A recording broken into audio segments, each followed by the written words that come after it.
Hey guys, it's Mila Nathan here. An interesting idea came over my mind.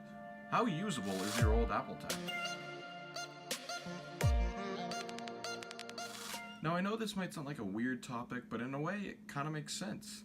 I know me and most of my friends, when we were growing up, we either owned or we knew someone who had a device like the iPod 4.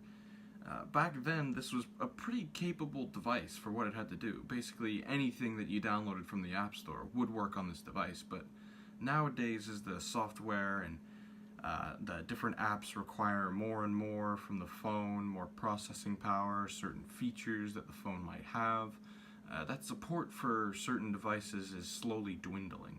So I thought to myself, hey, what old Apple devices can run the most modern programs, or what can you still do with an old Apple device today? Now with me today I have for testing is the iPhone 3GS and the iPhone 4. Back when these phones came out, they were the top of the line, and they were the most expensive Apple product, or Apple portable phone that you could buy. It'll be fun to see what these phones can still do in 2018. Well, being released in 2009, the iPhone 3GS was a monster when it came to speed. With a 600 MHz processor and 256 megabytes of RAM, the iPhone 3GS was no slouch when it came to bigger tasks. All apps ran fine with improved graphics from the last generation. The phone itself right now is running iOS 6.1.6. This was the latest firmware it supported. You got I believe a 0.2 megapixel camera. It's either 0.2 or 2 megapixel camera. It's good for a few shots, but anything that requires studio quality, you might want to think about using a different phone.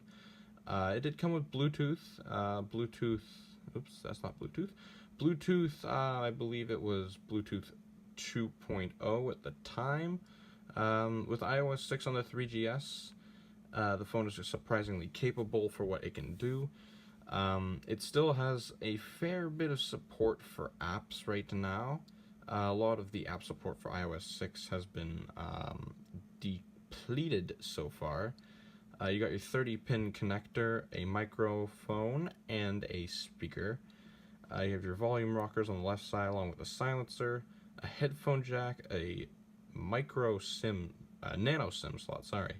The power wake button on the other side, you got nothing. You got the sleek stainless steel borders along the edge, along with the home button, the 3.5 inch display, which is actually quite small. I have quite large hands and it just fits in my entire hand, but it's easily accessible. You can easily access the entire screen. You have a speaker grill up here along with the ambient light sensor up here. It's flush with the black bezel so you can't see it.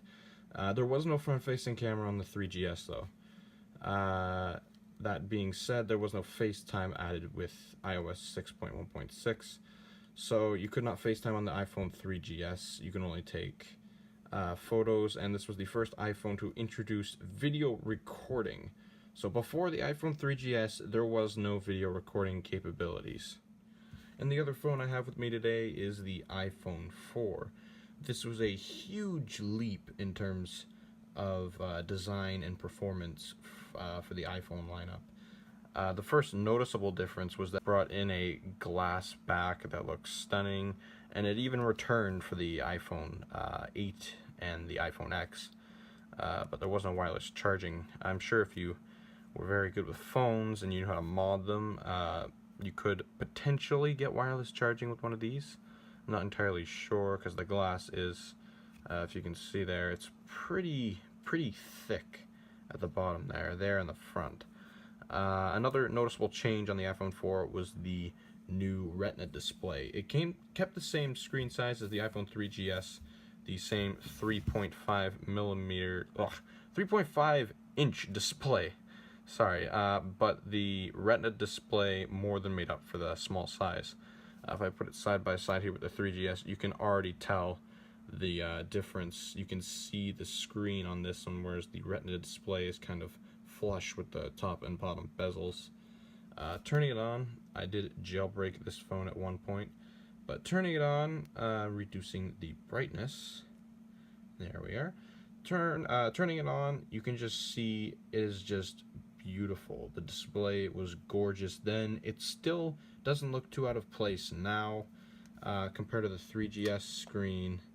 It's hard to tell there. Putting these screens side by side, you can see the Safari logo there. You can see the pixels, whereas the iPhone 4, the pixel density was way denser. With a Retina display, you could fit a lot more pixels into a small area, and it just made the screen look that much better.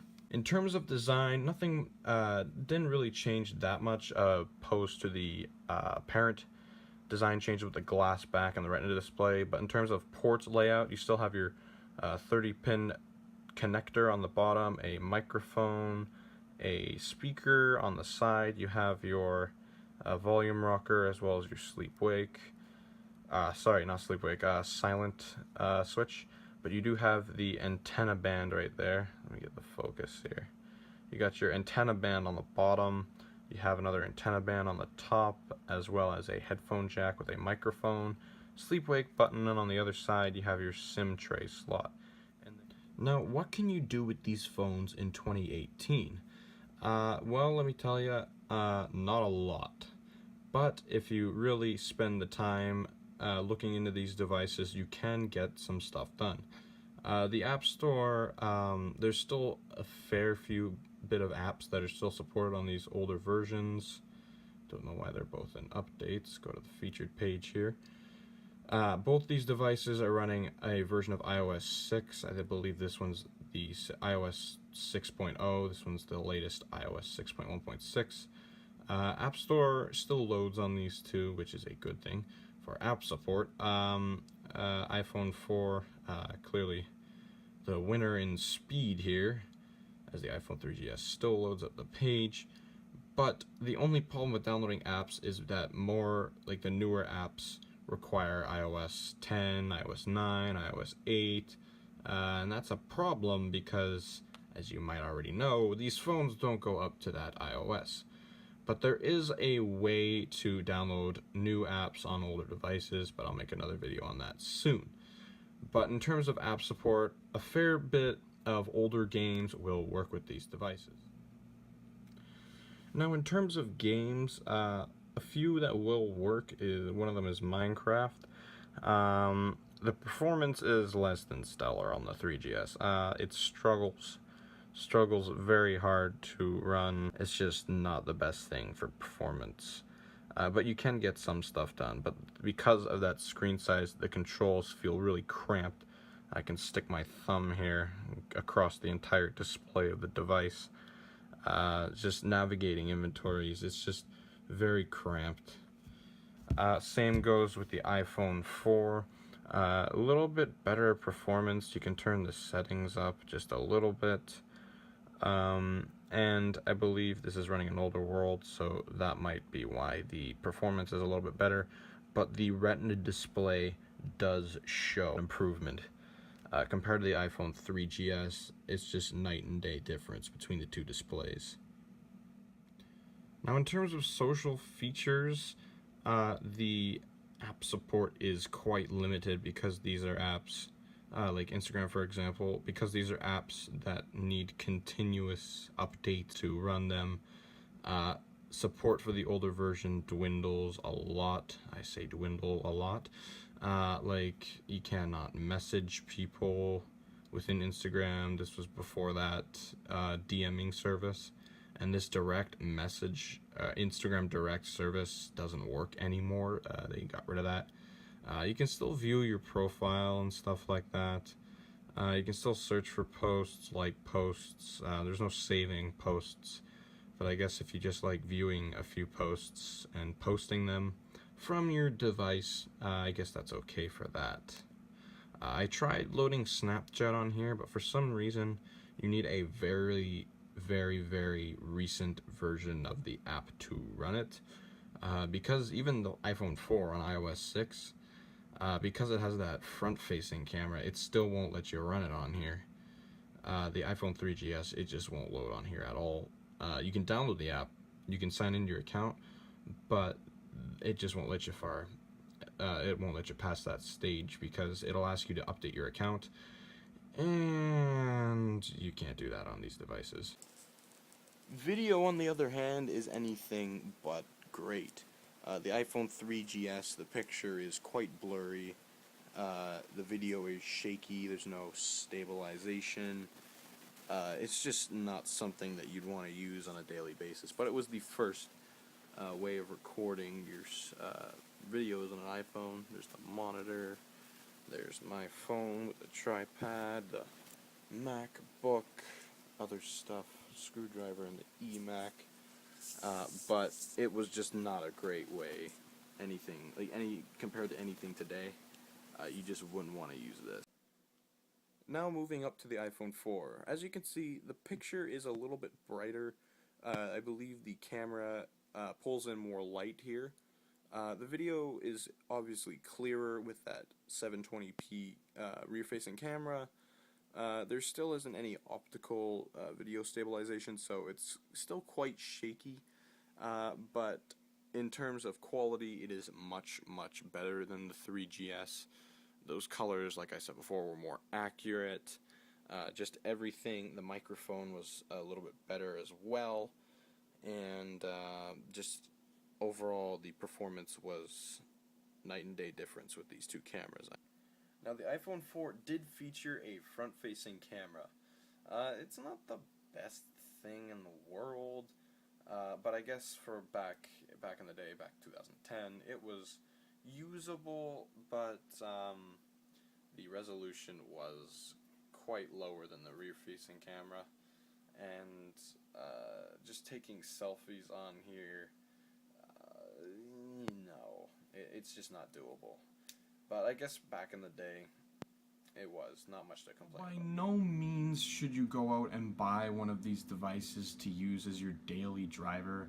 I mean, I picked these phones up from I picked them both up from relatives, but usually when you find an old device like this, it'll be an old device that you either used as a kid, it was an old device that you used to own, could have been a relative's, could have been a friend's that you borrowed and just never get back. Yeah, I mean, if you want to see what it can do, maybe give it a shot for a few days or maybe a week, it's totally doable. I mean, in a few years, these phones probably won't be supported anymore, especially the 3GS, because using it, like I was saying that the fluidity is still there in the operating system, but in terms of web browsing, YouTube still does work through their web browser, but you can download the YouTube app from the App Store. Like I said, I'll make a video on how to do that later. But other websites that are just really graphic heavy on the interface, just flat out won't work at all, or will take forever to load and then just crash the phone. It's not something I recommend doing. On the iPhone 4, however, web browsing is still kind of doable. If you update the phone to iOS 7, it's still there. You can still get most modern web pages on the phone, but it'll just be slow. And going through the operating system on iOS 7 does slow. It is slower than iOS 6. I've noticed that when switching between the two. Like I said before, it was jailbroken, and that's another thing that you can do with these phones. I mean, if you really wanted to, you could jailbreak both the phones. I mean, they're on firmwares that can be jailbroken, so if you really want to see what they're capable of and just really push them to the max, jailbreak it. So, what did you think of the how usable is your old Apple Tech video? Let me know in the comments below, and I will catch you in the next one.